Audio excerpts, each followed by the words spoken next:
Hello दोस्तों। आज हम बात करेंगे क्रेडिट कार्ड के बारे में। क्या आप जानते हैं सबसे पहला credit card bank of America ने इशू किया था 1958 में।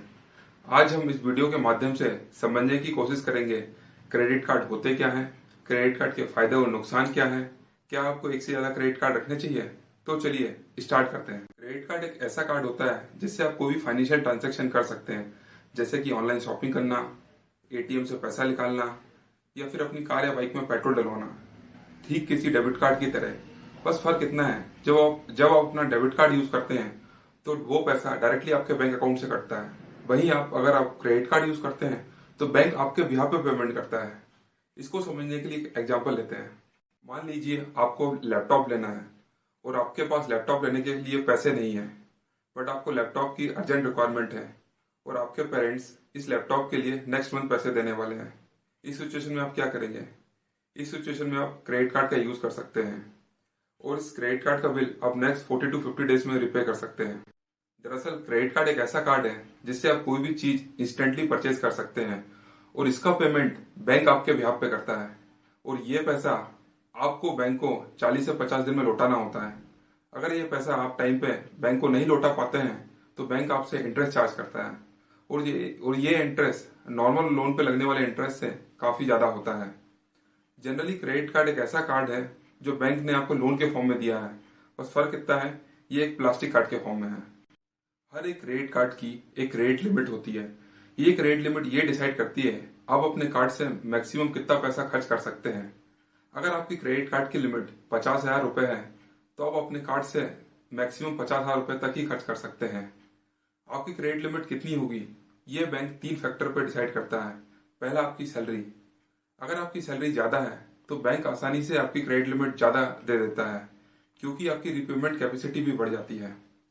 दूसरा फैक्टर होता है आपका कार्ड का वेरिएंट। अगर आप बैंक से हायर एंड का वेरिएंट लेते हैं तो आपकी आसानी से लिमिट बैंक ज्यादा दे देता है, पर इस केस में बैंक आपसे मेंटेनेंस चार्ज भी ज्यादा लेता है। अगर आप लो वेरिएंट का कार्ड लेते हैं तो बैंक आपको जनरली कम लिमिट देता है। तीसरा और इम्पोर्टेंट फैक्टर जो क्रेडिट कार्ड की लिमिट डिसाइड करता है वो होता है आपका सिबिल स्कोर या आपका क्रेडिट स्कोर। ये क्रेडिट स्कोर एक ऐसा स्कोर है जो बैंक आपकी पास्ट लोन की हिस्ट्री के बेस पर डिसाइड करता है। अगर आपने बैंक से पहले कभी लोन लिए हैं और आपने उनको अगर टाइम पे पटाया है तो उस केस में आपका क्रेडिट स्कोर भी अच्छा हो जाता है। ये क्रेडिट स्कोर जनरली 300 से 900 के बीच होता है। अगर कोई कस्टमर का क्रेडिट स्कोर 750 से ऊपर है तो इस केस में बैंक अपने कस्टमर को क्रेडिट लिमिट हायर प्रोवाइड करती है। अगर किसी कस्टमर का क्रेडिट स्कोर 600 से कम आता है, इस केस में बैंक अपने कस्टमर को क्रेडिट लिमिट काफी कम प्रोवाइड करती है। तो बेसिकली ये 3 फैक्टर हैं जिसपे आपकी क्रेडिट कार्ड की लिमिट डिसाइड होती है।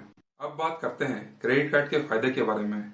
क्रेडिट कार्ड का सबसे बड़ा फायदा है जो मैंने आपको वीडियो की शुरुआत में भी बताया था कि आप क्रेडिट कार्ड से कोई भी चीज को इंस्टेंटली परचेज कर सकते हैं और इसका पेमेंट बैंक करता है आपके बिहाफ पर और ये पैसा आप बैंक को 40 से 50 दिनों में लौटा सकते हैं। इसलिए क्रेडिट कार्ड को व्हाई नाउ पे लेटर टैगलाइन से भी प्रमोट किया जाता है। क्रेडिट कार्ड का दूसरा एडवांटेज ये है कि इसमें रिस्क काफी कम होता है। अगर आप अपना डेबिट कार्ड यूज कर रहे हैं और कोई फ्रॉड ट्रांजेक्शन हो जाता है तो पैसा आपके डायरेक्टली सेविंग अकाउंट से कटता है। वहीं अगर आप क्रेडिट कार्ड यूज कर रहे हैं और कोई फ्रॉड ट्रांजेक्शन हो जाता है तो पैसा बैंक के अकाउंट से कटता है। और अगर कोई कस्टमर ये फ्रॉड ट्रांजेक्शन बैंक को विद इन 3 डेज में रिपोर्ट करता है और अगर बैंक इन्वेस्टिगेट करके ये प्रूफ करती है कि कोई फ्रॉड हुआ है तो इस केस में कस्टमर की लायबिलिटी 0 है। अब बात करते हैं क्रेडिट कार्ड के तीसरे एडवांटेज के बारे में। कुछ बैंक अपने कस्टमर्स को कैशबैक देती है, वहीं कुछ बैंक अपने कस्टमर्स को डिस्काउंट देती है। ये डिस्काउंट कस्टमर ऑनलाइन शॉपिंग के समय या फिर टिकट बुक करने के समय यूज कर सकता है। साथ ही में कुछ बैंक अपने कस्टमर्स को क्रेडिट कार्ड के साथ इंश्योरेंस भी प्रोवाइड करती है, जैसे कि एक्सीडेंटल इंश्योरेंस और ट्रैवल इंश्योरेंस। अब बात करते हैं क्रेडिट कार्ड के डिसएडवांटेज के बारे में। अगर आप क्रेडिट कार्ड का पेमेंट टाइम पे नहीं करते हैं तो बैंक आपसे 30 से 40% तक का ब्याज लेता है और ये ब्याज बहुत ज्यादा है। साथ ही में क्रेडिट कार्ड में बहुत सारे हिडन चार्जेस भी होते हैं। दूसरा क्रेडिट कार्ड का डिसएडवांटेज ये है, अगर आप अपने क्रेडिट कार्ड का बिल टाइम पे पेमेंट नहीं करते हैं तो आपका सिविल स्कोर भी अफेक्ट होता है और जिससे आपका सिविल स्कोर काफी नीचे आ जाता है और अगली बार आपको बैंक से लोन लेने में काफी परेशानी आती है और अपना सिविल स्कोर इंप्रूव करने में आपको काफी टाइम लगता है। अब बात करते हैं आप अपने लिए कौन सा क्रेडिट कार्ड चुनें। इसके लिए आपको तीन चीज का ख्याल रखना होगा।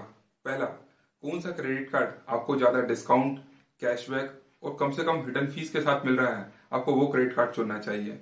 दूसरा आपको दूसरा आपको ये ध्यान रखना चाहिए आपका क्रेडिट कार्ड कौन से पेमेंट नेटवर्क पे बेस्ड है। इंडिया में जनरली रुपे, वीजा और मास्टर कार्ड के क्रेडिट कार्ड यूज होते हैं। अगर आप इसके अलावा कोई दूसरा क्रेडिट कार्ड चुनते हैं तो वो डिस्काउंट तो ज्यादा दे सकता है, बट अब हर जगह एक्सेप्ट नहीं होता है। जैसे कि अमेरिकन एक्सप्रेस जनरली अपने कार्ड होल्डर को ज्यादा से ज्यादा डिस्काउंट प्रोवाइड करने की कोशिश करता है, बट वो इंडिया में हर जगह यूज और एक्सेप्ट नहीं होता है। तीसरा आपको ये भी ध्यान रखना होगा कि आपका क्रेडिट कार्ड का वेरिएंट कौन सा है। जनरली अगर आप हायर वेरिएंट का क्रेडिट कार्ड लेते हैं तो आपको ज्यादा से ज्यादा डिस्काउंट और इंश्योरेंस भी मिलता है, बट इसके साथ ही साथ आपको हायर एनुअल मेंटेनेंस फीस भी देनी होती है। अब बात करते हैं बैंक क्रेडिट कार्ड से कैसे पैसा कमाता है। पहला तरीका है इंटरेस्ट लगा के। जब भी आप अपने क्रेडिट कार्ड का बिल टाइम पे नहीं करते हैं तो बैंक आपसे लगभग 30 से 40% ब्याज वसूल करता है, और ये इंटरेस्ट आपके नॉर्मल लोन में लगने वाले ब्याज से 3 से 4 गुना होता है। दूसरा तरीका है विड्रॉल फी के फॉर्म में। जब भी आप अपने क्रेडिट कार्ड से एटीएम से पैसा निकालते हैं तो बैंक आपसे 2 से 5% फी कमीशन के फॉर्म में लेता है। तीसरा तरीका है एनुअल मेंटेनेंस फी के फॉर्म में। हर साल बैंक आपसे क्रेडिट कार्ड यूज करने के लिए कुछ फीस लेता है एनुअल मेंटेनेंस फी के फॉर्म में। ये सब तरीके हैं जिससे बैंक आपसे पैसे वसूलता है और अपना प्रॉफिट बनाता है। तो बढ़ते हुए कंपटीशन के कारण हर बैंक जो क्रेडिट कार्ड इश्यू कर रहा है वो कोशिश कर रहा है अपने कस्टमर तक ज्यादा से ज्यादा एडवांटेज पहुंचा सके, जैसे कि कैशबैक देना, रेगुलर डिस्काउंट देना, और साथ में ये भी कोशिश कर रहा है कि जो डिसएडवांटेजेस हैं उसे कम कर सकें, जैसे कि कम से कम हिडन फीस लेना और जो एनुअल मेंटेनेंस फीस है उसको भी कम करना। अब सवाल ये उठता है आपको क्रेडिट कार्ड यूज करना चाहिए या नहीं। इसका जवाब बड़ा सिंपल है दोस्तों। अगर आप अपने क्रेडिट कार्ड का बिल हर महीने टाइम पे पेमेंट कर देते हैं तो आपको जरूर क्रेडिट कार्ड का यूज करना चाहिए। दूसरा, अगर आप क्रेडिट कार्ड का इस्तेमाल उन चीजों के लिए खरीदने के लिए यूज कर रहे हैं जिनको खरीदने के लिए आपके पास पैसे नहीं है, और आप सोच रहे हैं आपके पास 1 महीने बाद कहीं से पैसे आ जाएंगे, तो आपको क्रेडिट कार्ड बिल्कुल नहीं यूज करना चाहिए। तीसरा, अगर आप क्रेडिट कार्ड को रिवॉर्ड पॉइंट देख के खरीद ले रहे हैं तो आपको ये कैलकुलेट जरूर करना होगा कि क्रेडिट कार्ड वाली बैंक आपसे एनुअल मेंटेनेंस के फॉर्म में और हिडन फीस के फॉर्म में कितना चार्ज ले रही है। अगर आपके रिवॉर्ड पॉइंट ज्यादा है तो आपको क्रेडिट कार्ड जरूर लेना चाहिए। चौथा और आखिरी, आप क्रेडिट कार्ड ऑनलाइन शॉपिंग में या टिकट बुक के टाइम पे यूज कर सकते हैं, क्योंकि इस समय क्रेडिट कार्ड की हेल्प से आप काफी डिस्काउंट ले सकते हैं। एक और जानने वाली बात यह है कि आपको एक साथ कितने क्रेडिट कार्ड रखने चाहिए। मेरे हिसाब से आपको 1 से 2 क्रेडिट कार्ड ही रखने चाहिए, क्योंकि सारे जो भी डिस्काउंट मार्केट में अवेलेबल होते हैं वो आपको इन क्रेडिट कार्ड से मिल जाते हैं। अगर कोई ऐसा डिस्काउंट जो आपके क्रेडिट कार्ड से नहीं मिल पा रहा है तो आप अपने फैमिली मेंबर्स या फ्रेंड से कार्ड ले सकते हैं और डिस्काउंट अवेल कर सकते हैं। अगर आप 2 क्रेडिट कार्ड से ज्यादा रखते हैं तो इसमें काफी ज्यादा कॉम्प्लेक्सिटी और झंझट भी होती है, जैसे कि हर एक क्रेडिट कार्ड की एनुअल मेंटेनेंस फीस होती है, हर एक क्रेडिट कार्ड में आपको मिनिमम नंबर ऑफ ट्रांजेक्शन करने होते हैं, और अगर आप गलती से भी किसी क्रेडिट कार्ड का पेमेंट नहीं कर पाते हैं तो आपको हायर रेट ऑफ इंटरेस्ट देना पड़ता है, जो कि अराउंड 30 से 40% होता है। साथ ही में अगर आप पेमेंट नहीं कर पाते हैं तो आपका सिविल स्कोर भी खराब होता है, जिससे कि आपको बैंक से फ्यूचर में लोन लेने में काफी दिक्कत होती है। इसलिए माना जाता है 1 से 2 क्रेडिट कार्ड ही यूज करना चाहिए, क्योंकि ये इजिली मैनेजेबल भी होते हैं। उम्मीद करता हूँ क्रेडिट कार्ड से रिलेटेड जो भी क्वेश्चन आपके दिमाग में आए होंगे उनका आंसर मैं इस वीडियो में कर पाया हूँ। और इसके अलावा भी अगर आपके दिमाग में कोई क्वेश्चन है क्रेडिट कार्ड को लेके तो आप जरूर कमेंट सेक्शन में लिख सकते हैं। अगर आपको इस तरीके के और इन्फॉर्मेटिव वीडियो देखने हैं तो आप मेरे चैनल को सब्सक्राइब कर सकते हैं। Thank you.